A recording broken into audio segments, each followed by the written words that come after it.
Hola, en esta oportunidad hablaremos sobre todo lo relacionado con el componente celular. Mi equipo de trabajo está conformado por Carola Mariaga, Carmen Rodríguez y mi persona, Dayeli Pacheco. Somos estudiantes de la institución educativa normal superior de Corozal. ¿Pero qué es la célula? ¿Dónde se encuentra? Esto lo veremos a continuación. Realicemos la siguiente actividad. Cierra los ojos e imagina una pared de ladrillo. ¿Cuál es el bloque de construcción básico de esa pared? Un solo ladrillo, por supuesto. Tu cuerpo se compone de bloques de construcción llamados células. Entonces podemos decir que la célula es la unidad estructural y funcional de todos seres vivos. A este concepto podemos llegar gracias a innumerables investigadores científicos que desde el año 1665 venían realizando. Observemos el cuadro de postulados de la teoría celular. Primero, absolutamente todos los seres vivos están compuestos por células o por segregaciones de las mismas. Los organismos pueden ser de una sola célula, unicelulares o varias pluricelulares. La célula es la unidad estructural de la materia viva y una célula puede ser suficiente para constituir un organismo. Segundo, en el 2, todos los seres vivos se originan a través de las células. Las células no surgen de manera espontánea, sino que proceden de otras anteriores. En el tercero, absolutamente todas las funciones vitales giran en torno a la célula o su contacto inmediato. La célula es la unidad fisiológica de la vida. Cada célula es un sistema abierto que intercambia materia y energía con su medio. 4. En el 4, las células contienen el material hereditario y también son una unidad genética. Esto permite la transmisión hereditaria de generación a generación. Formas de las células. Las formas de las células podemos observar que hay diferentes formas de células, como hay planas, hay estrelladas, ovaladas, cilíndricas, formas irregulares, entre otras. Formas de las células, en general podemos decir que la forma de las células están determinadas básicamente por su función. También depende de sus elementos más externos, pared celular, prolongaciones como cilios y flagelos, y de otros internos citoesqueletos. Si aislamos una célula animal o una célula vegetal de todas sus vecinas y además retiramos sus cubiertas y luego la introducimos en un medio isotónico, la célula adquiere una forma especial. Es la forma de las células embrionarias, por lo que podríamos decir que la forma básica de una célula es esta. Si por el contrario consideramos la forma de una célula en su medio natural, en su contexto biológico, veremos, como hemos dicho, una gran variabilidad. Incluso algunas no poseen forma bien definida, permanente, que se dividen en eucarióticas y procariotas. Las células procariotas es un organismo unicelular, sin núcleo, cuyo material genético se encuentra en el citoplasma, reunido en una zona denominada nucleoide. Las células procariotas son propias del reino Moneras.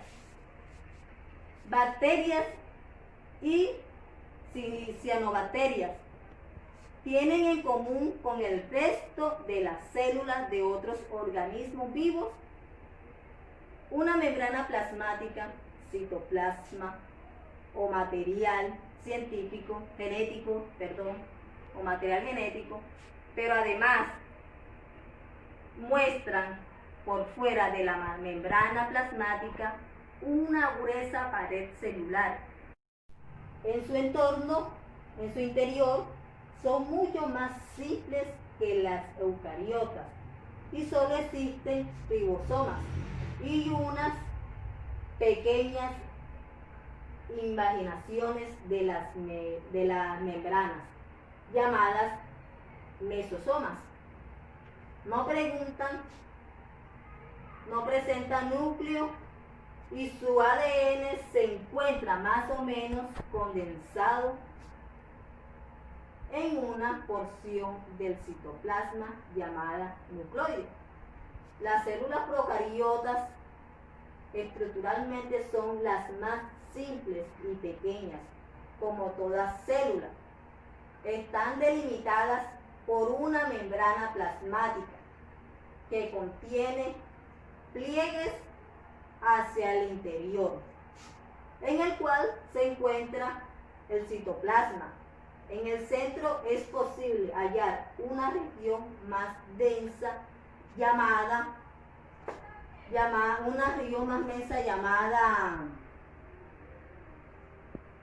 nucleoide, desde donde se encuentran el material genético o ADN, es decir, que el ADN no está separado del resto del citoplasma.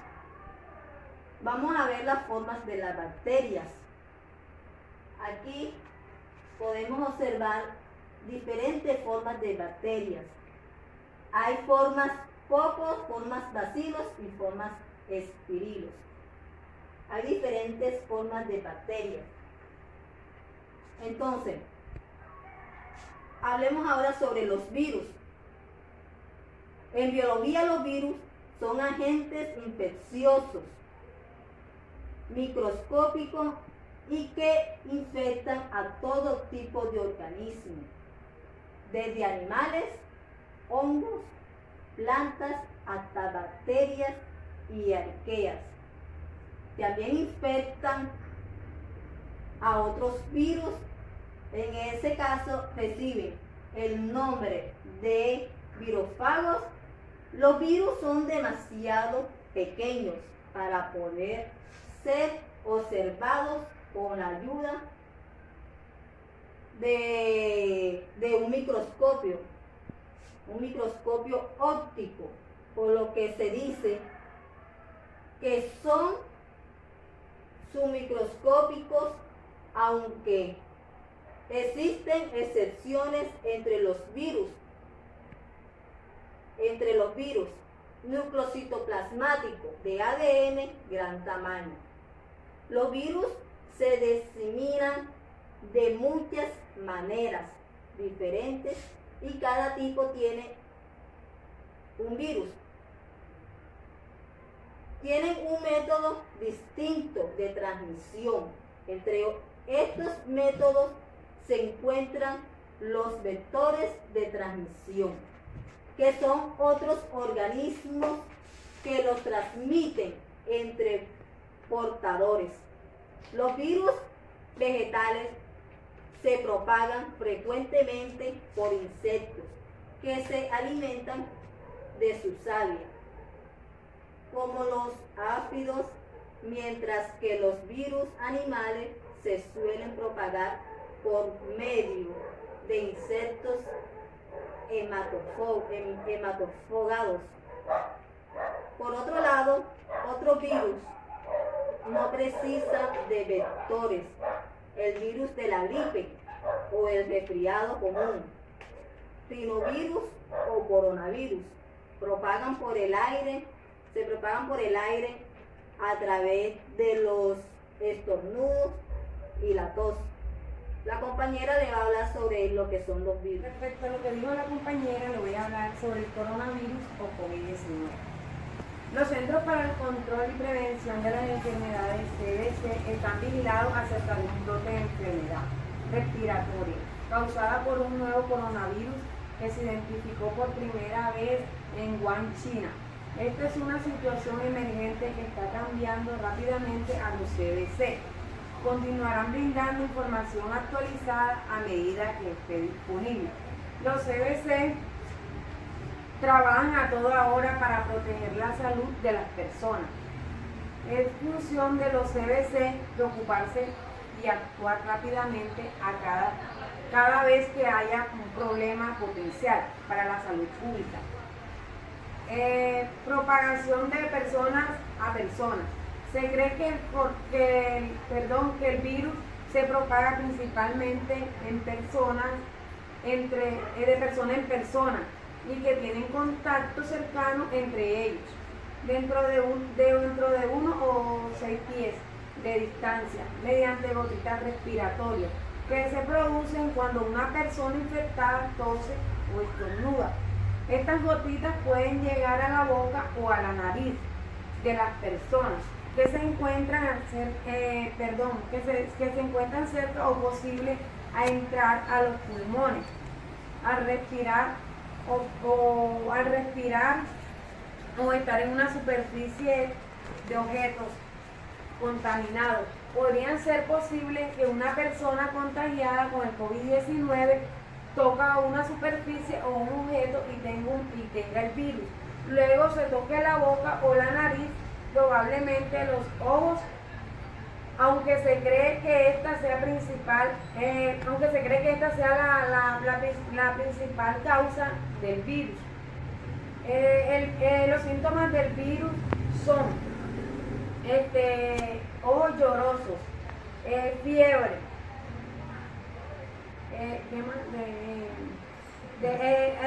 hay personas que tienen los síntomas leves o hay unas que tienen las enfermedades muy avanzadas o graves. Se pueden producir muchas muertes. Bueno, a continuación le vamos a hablar sobre las células eucarióticas.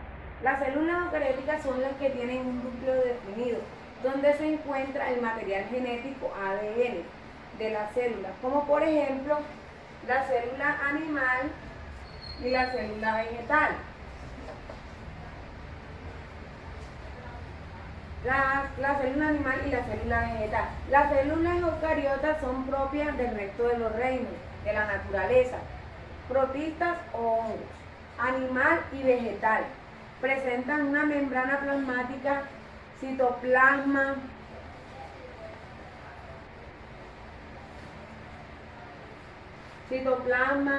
membrana celular, aparato de Golgi, retículo endoplasmático, mitocondria, lisosomas,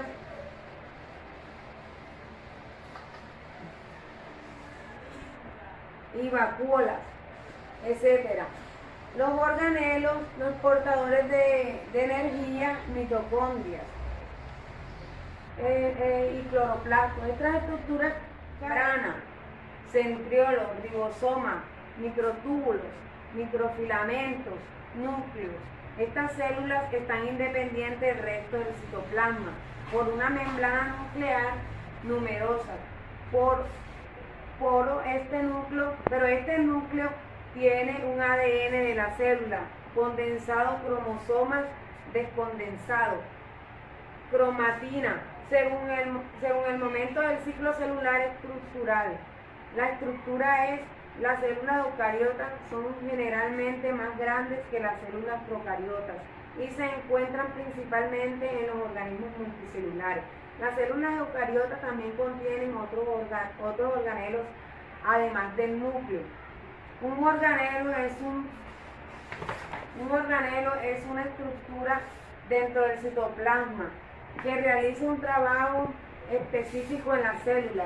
Los organelos llamados mitocondrias, por ejemplo, proporcionan energía a la célula, y los organelos llamados sustancias o vacuolas se almacenan en la célula.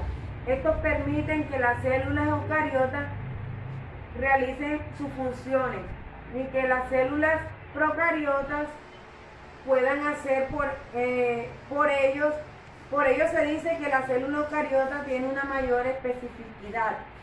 Las células procariotas, en diferencia de las células eucariotas y procariotas, la principal diferencia radica en que las células procariotas y el material genético no está separado del citoplasma. El eucariota presenta el material genético organizado. Los cromosomas rodeados por una membrana que los separa del citoplasma.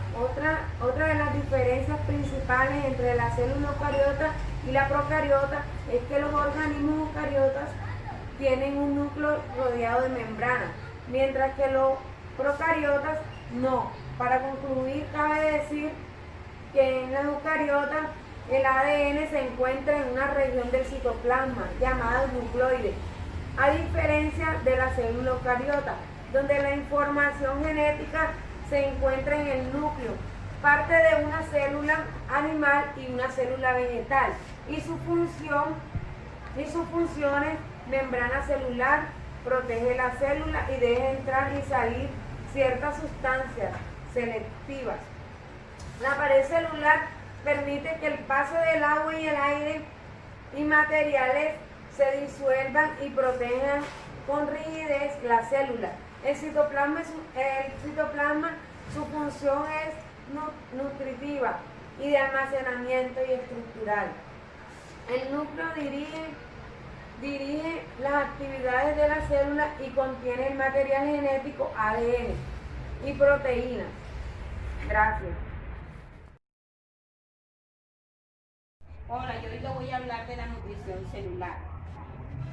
La nutrición celular permite a la célula obtener, transformar y aprovechar los alimentos suministrados por el medio y posterior obtener la energía necesaria para poder realizar las demás funciones. Les vamos a hablar del proceso de la nutrición celular. La nutrición celular incluye los procesos de respiración, absorción, secreción y excreción. Respiración tiene lugar dentro de una mitocondria. 2. Absorción es el mecanismo por el cual la célula incorpora sustancias del medio externo como agua, gases, sales, minerales y grandes moléculas a través de la membrana plasmática, con el fin de utilizar para llevar a cabo las funciones metodológicas. Este proceso puede darse por transporte pasivo y el movimiento de sustancias desde un lugar donde están más concentradas a otros de menores concentración. El transporte pasivo está presentado por la función simple, la función facilitada, osmosis y la diálisis, que se realice, sin gasto de energía. Transporte activo. Vamos a hablar del transporte activo. Es el paso de una sustancia a través de la membrana semipermeable, desde una zona de menor concentración a otra de mayor concentración. Este paso necesita un aporte o gasto de energía en forma de APT, adenosíntrofosfatos, y de proteínas transportadas que actúen como bomba para vencer este gradiente. Las bombas de sodio y potasio cumplen un rol muy importante en la producción, transmisión de los impulsos nerviosos y en concentración de las células musculares. Del sodio tiene mayor concentración fuera de la célula y el potasio dentro de las mismas proteínas transmembrana bombea sodio impulsándolo para la célula y el propio hace que el potasio al interior de ella, vamos a hablar de la endocitosis.